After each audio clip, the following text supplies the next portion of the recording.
Welcome to Energy Vista, a podcast on energy issues, personal and professional trajectories. I'm your host, Leslie Palti-Guzman. In each episode of this podcast, we will chat with energy experts from all around the world. They will tell us about their passion, inspiration, and aspiration. And as far as I'm concerned, one of the most interesting parts in this recording is always the section on their professional and personal trajectory. So make sure to listen until the end. It's April 5th, 2019, and time for a new Energy Vista episode. Today, I'm exchanging with Michael Lustig. Michael teaches finance at the Stern School of Business at NYU. He also devotes the majority of his time toward nonprofit and impact-related enterprise, including a solar company, Gigawatt, that develops large-scale connected fields in Africa.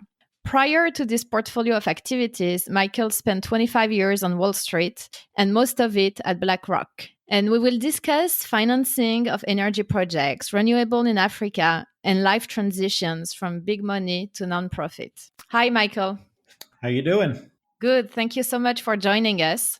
And to start, since you're a teacher, I wanted to ask you about a teaser on your financing class. What are you teaching to the new generation, and what are they the most interested in when it comes to financing?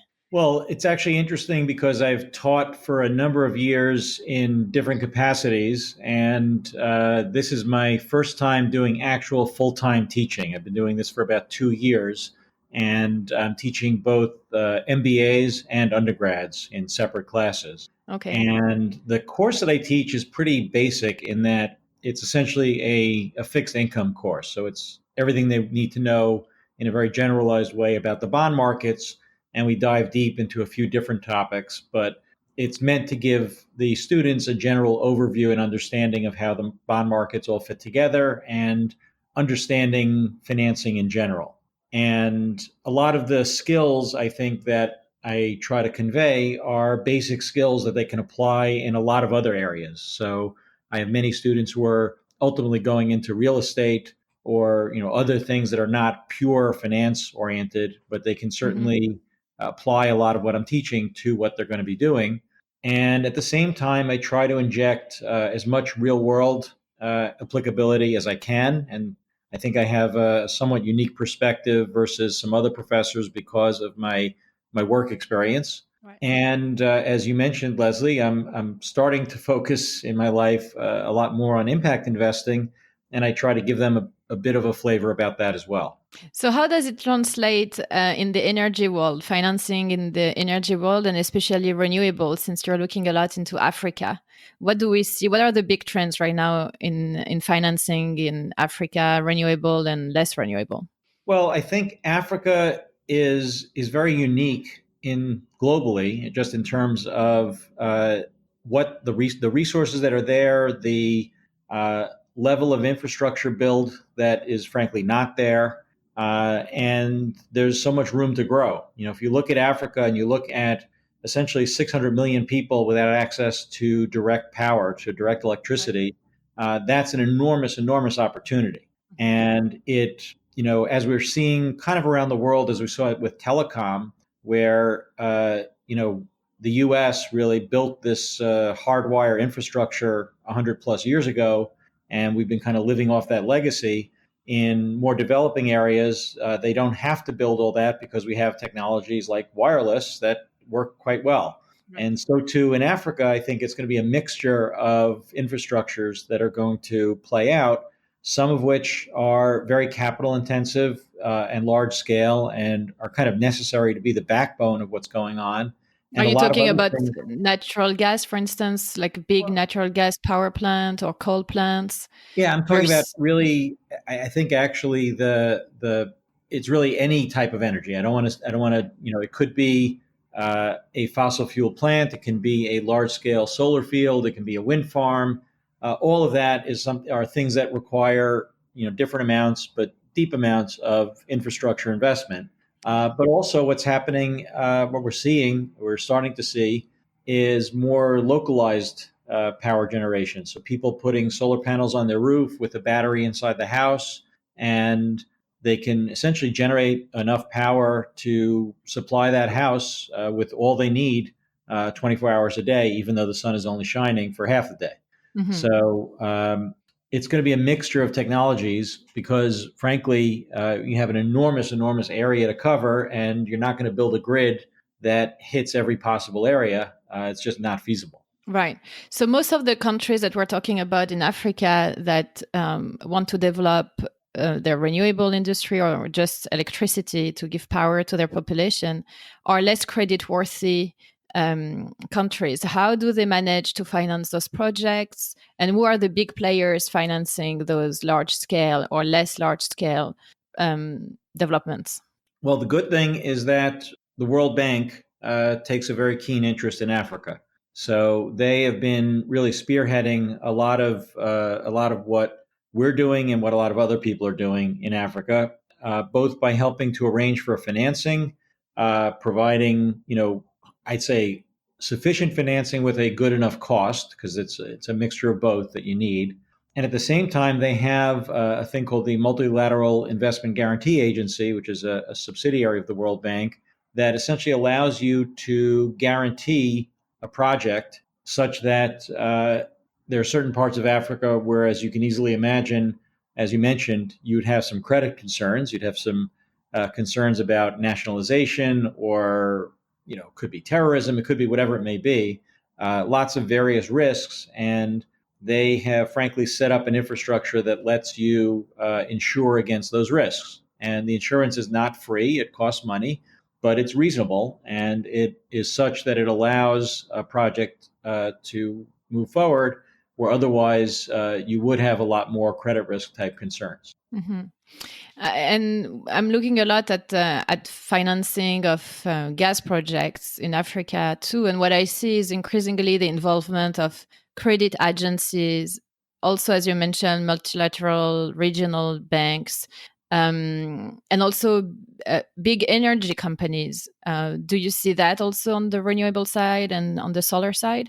I don't think we see the big energy companies yet going into solar in Africa. I think they are still, I think, focused, and you would probably know better than I would, but I think they're still focused on their bread and butter business, whatever they happen to be doing. I think that the renewable world is, I think it's some new players for the most part. Mm-hmm. Some existing players, some new players. I'd put my company as one of the new players, but or newer players. But it's a growing field. It's something that did not really exist at all in any large scale way 10 or even I'd say 5+ years ago. But it's increasingly accelerating at this point.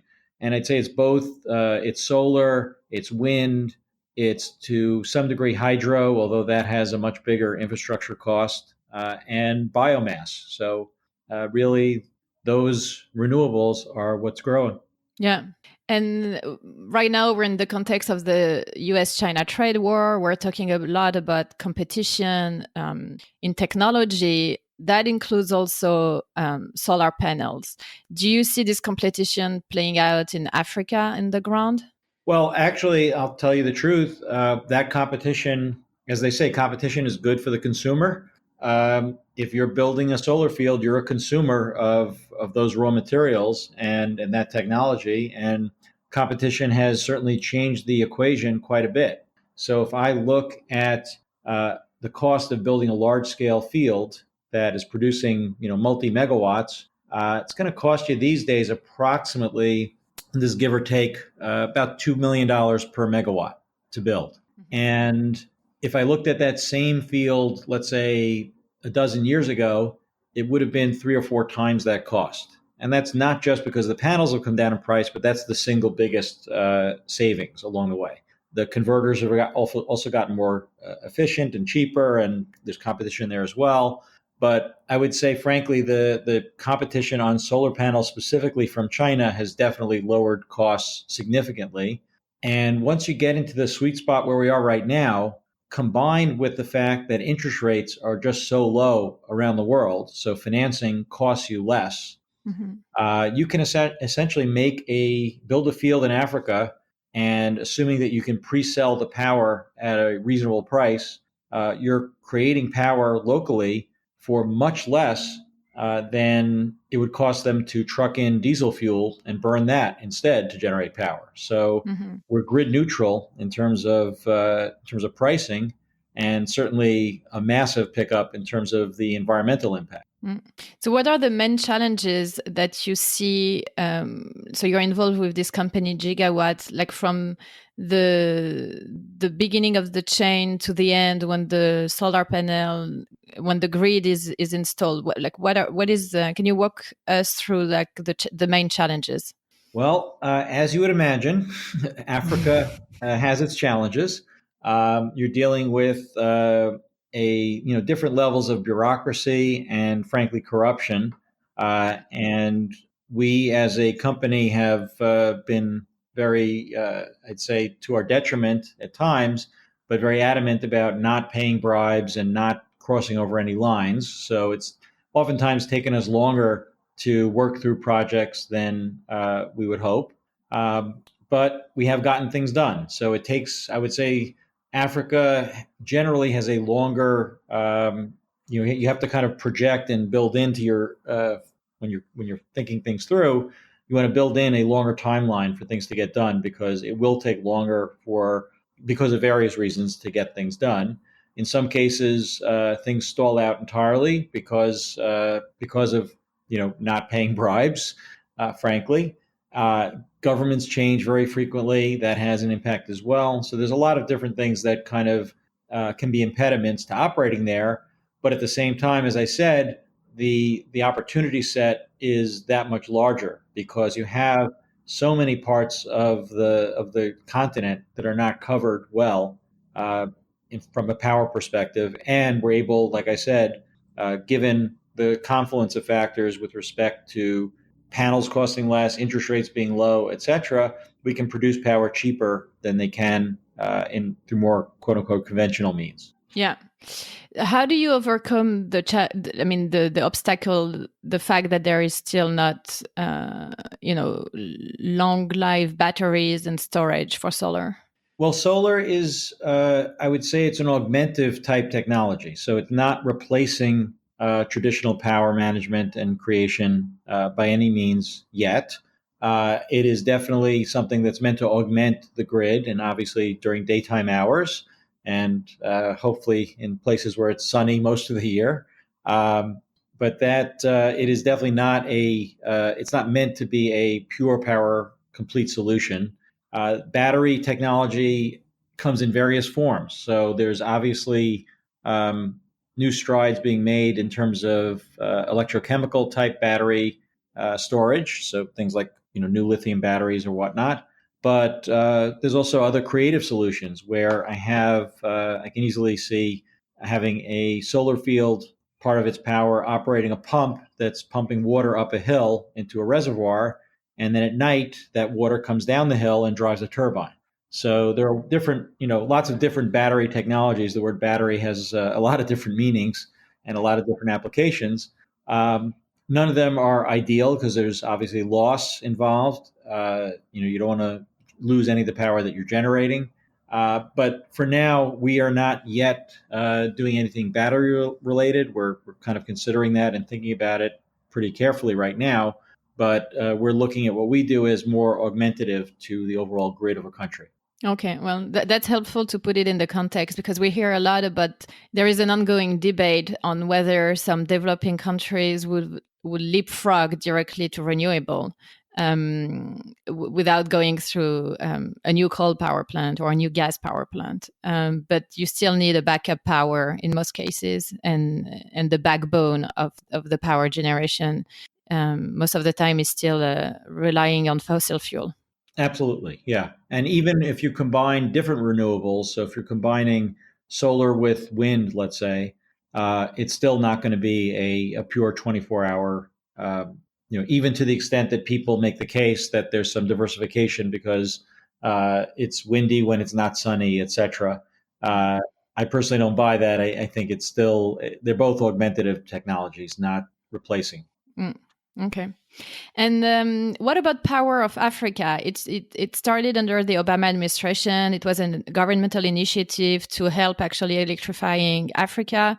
Did you benefit from this program? Is it still active and helpful? Can you give us a little bit of highlight on how government support can help also those projects through aids and all different kind of assistance? Sure. So Power Africa is still alive.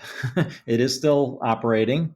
Obviously, it was from the previous presidential administration. So, some things from that administration live on and some things don't. And fortunately, this does. What it's done is it's helped open up things like USAID. USAID can go help fund the development of some of these projects. It helps, I'd say, grease the wheels for OPIC and the World Bank to be involved. And we actually, our first large scale field that we built was in Rwanda. It's an 8.5 megawatt field. It was actually the first large scale grid connected field in all of sub Saharan East Africa. So it was a milestone both for us as a company and I'd say for Africa in general. We were about 80% done with our field when President Obama announced Power Africa. And we were asked, would you like to be our first project? So we said, sure. So it didn't accrue any benefit to us at that point because we were already financed and whatnot. But it was certainly very nice to be their first project. Yeah, great. So Africa is not a homogeneous continent. The company you're working with, I mean, you're helping, advising, started with East Africa. Why? Once again, it's really opportunity. So we were very fortunate to, first of all, Nigeria in and of itself has some interesting characteristics, I'd say, versus the rest of Africa. I'm sorry, Rwanda. I'm mixing Rwanda. Yeah, countries. yeah. Sorry about that. No worries. I'm blowing the lead because we have a project in Nigeria as well. But Rwanda, where that one is, it's I would say a large country in the scale of the world, but in Africa, it's kind of average. So it's about 11 or so million people. But there's been a lot of reforms in the country. So if I look at the World Bank's Doing Business Index, they're in the top quartile easily. In the corruption index, they're in the bottom third, which both of which I'd say for Africa are pretty rare. Their poverty rate is dropping precipitously, which is great. And of their installed capacity on their grid, roughly about 40% was generated from burning diesel fuel, with about 20% of the country having access to the grid. So we were able to make a deal with a youth village there that was originally created to help the victims of the genocide 20 plus years ago. This youth village basically had some extra land adjacent to it, and we built our field on that land. We built a field that I said before is 8.5 megawatts, which means we're producing about 15 plus gigawatts of annual generation. And we basically built that field in a year. It took us about a year from the power purchase agreement, which is really the most important thing to get signed with the local power authority, or be it government or separate power authority, to our interconnection. That took about a year, which was, I think, pretty good. And we take what we do from a corporate social responsibility standpoint extremely, extremely seriously. So we use local talent for the construction, and we're continuing to use local talent for the maintenance. And a portion of the revenue that we're generating off this field is paying for the healthcare costs for the adjacent youth village. So for the next 25 years, that youth village has its healthcare costs covered. Yeah. And we viewed it as our way to give back to the local population, in addition to just providing power and augmenting the grid. The grid there, by the way, just to give you perspective, we're about 6% of their grid for the country, which frankly says more about the country's grid than it does about the size of our field. Right. It's just giving you an indication of how underserved Africa is with respect to electrical power. Yeah. So a mix of opportunities, government support and market conditions. That's a good way to to summarize it. Yeah, definitely. Right. Good. So, Michael, let's switch to your personal and professional trajectory.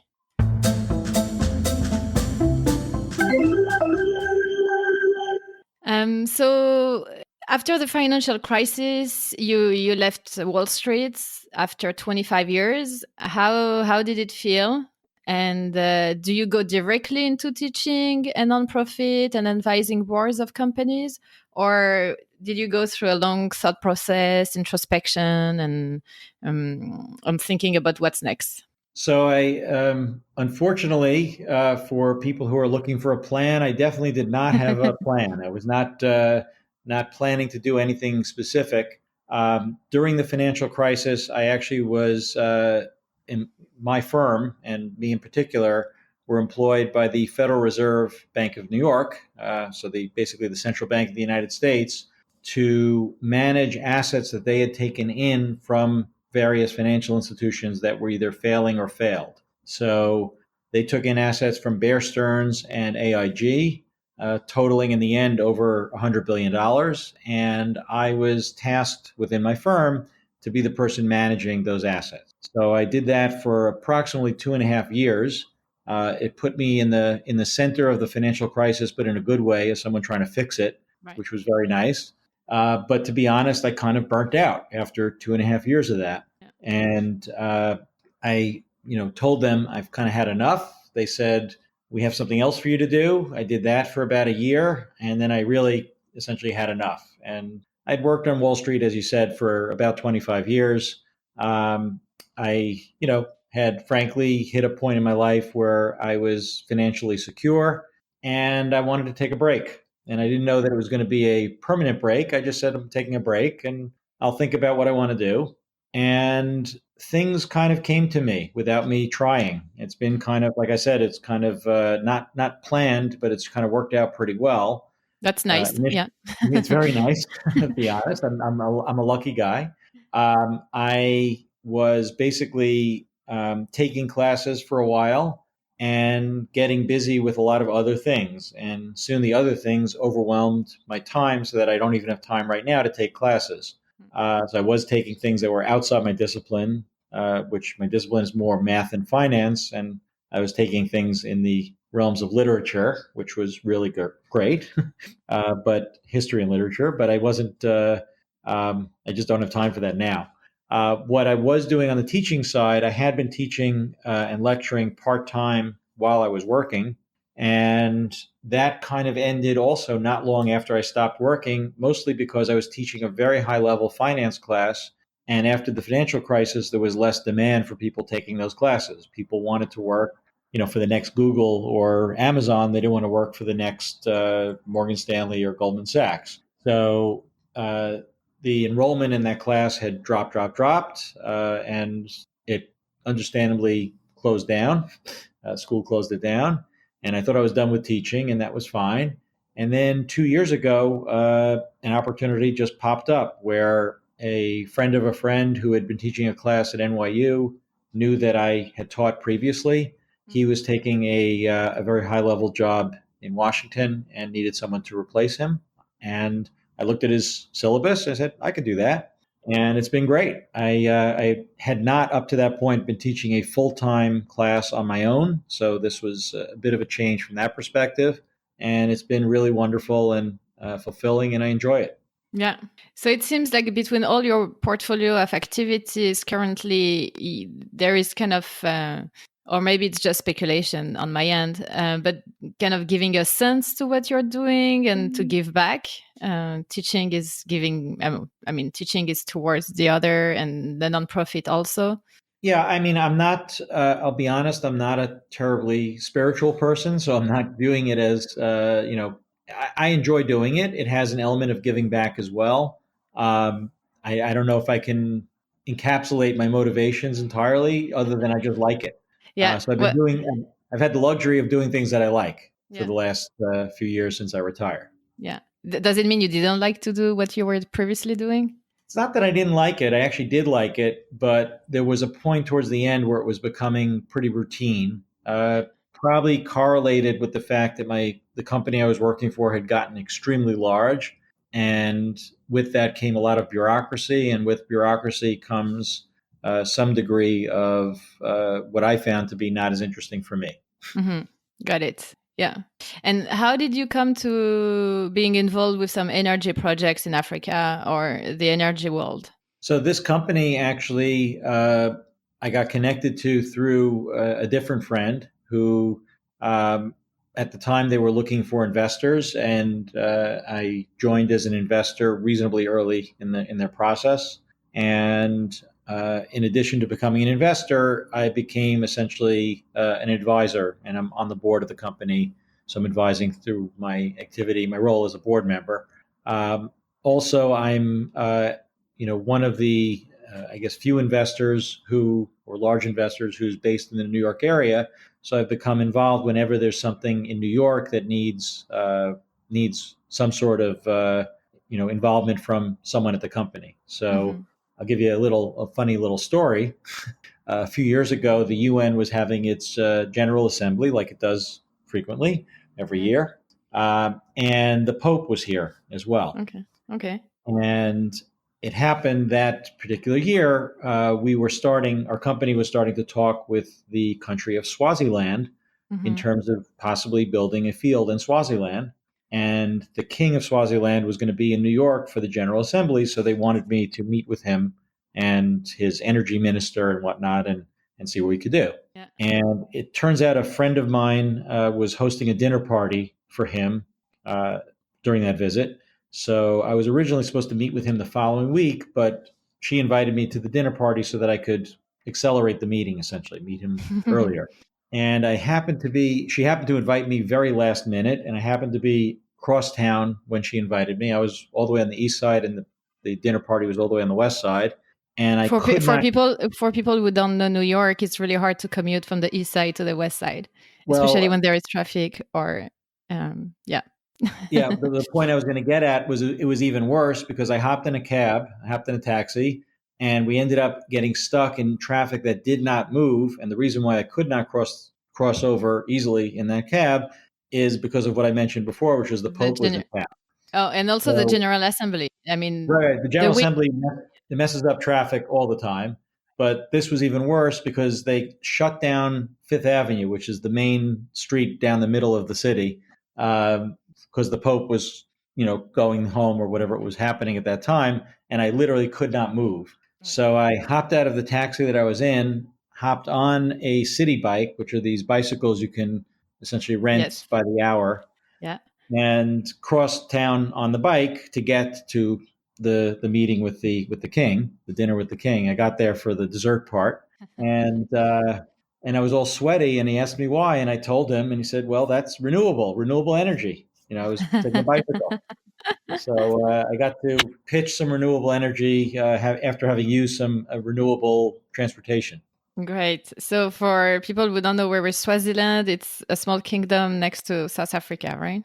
Yeah, it's essentially bordered on three sides by South Africa. So it's a landlocked country that's you'll see it on the map if you look at it. But one of the 54 countries in Africa. Africa obviously has a lot of, as we said, a lot of diversity and a lot of different countries, and there's a lot of potential. As I said, that's Yeah. why we're focusing on Africa. Yeah. So many new opportunities for you to meet interesting people and new connections. That's great. Well, Absolutely, yeah. I think it's fantastic to be able to renew, to renew itself, to renew oneself, and to keep learning. Also, it's great.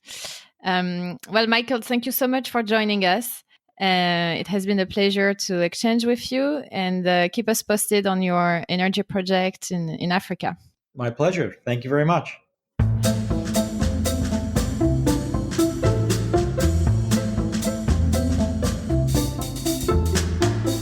That concludes our Energy Vista podcast, which was recording on April 5th, 2019. Our theme music is provided by Musing Screen, licensed under Creative Commons. This is Leslie Palti-Guzman saying good day and good luck.